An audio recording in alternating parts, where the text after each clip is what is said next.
उदय सिंह के शयन कक्ष में लाकर ही खाना खिलाया, प्यार किया और फिर उदय सिंह के पलंग पर ही उसे बिठाकर किसी गहरी चिंता की छाया में डूबे हुए कई अच्छी अच्छी कहानियाँ सुनाई।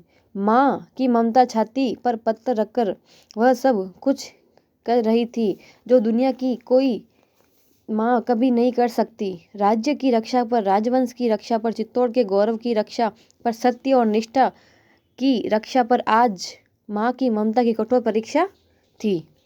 अबोध चंदन माँ के दुलार की छाया में शीघ्र ही निद्रामग्न सो गया। ऐसी नींद सो गया कि उस नींद का सवेरा आज तक नहीं हुआ।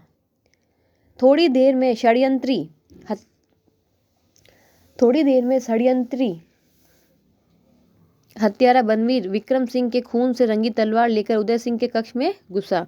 षड्यंत्र रचने वाला पन्ना के कड़क कर उसे फटकारा, मगर राज्य के नशे में पागल उस दुष्ट ने अट्टहास करते हुए, पन्ना आज भवानी मुझ पर प्रसन्न है, देख इस तलवार की धार पर सिसोदिया वंश के दोनों सपूतों का खून एक होने वाला है।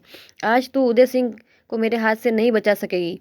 एक बार माँ की ममता ने सिर उठाया और पन्ना बनवीर के सामने गिड़गिड़ाने लगी और अरे नीच पातकी, अबोध बालक की हत्या करके तू क्या बहादुरी बखानता है। तू उदय सिंह की हत्या न कर, मैं उसे लेकर कहीं दूर चली जाऊंगी, कुछ तो दया कर। मगर बनवीर का अट्टहास सुनकर उसका क्षत्रियत्व जाग उठा और वह कटार लेकर बनवीर पर टूट पड़ी।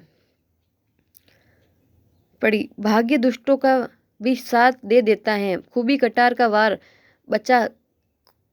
बचा कर और क्रोध से फुफकारते हुए बनवीर ने पलंग पर सोए हुए बच्चे पर तलवार चला दी। पलंग पर से चीख तक नहीं उठी। माँ के कलेजों को भेदकर जो चीख उठी वह आज भी चित्तौड़ के खंडरों में गूंज रही है। माँ के मीठे दुलार में सोया हुआ चंदन आज तक भी उसी दुलार की छाया में सोया हुआ होगा। खूबी जीजी आगे कुछ न कह सकी, उसका गला भर आया, आंखों से आंसू झर रहे थे। खूबीलाल की आंखें भी तर हो गई थी, है ना। ये चित्र में आपको दिख रहा है, ये चित्र में ये बनवीर है, ये पन्ना बैठी है और ये जो सो रहा है वो कौन है, पन्ना का पुत्र चंदन।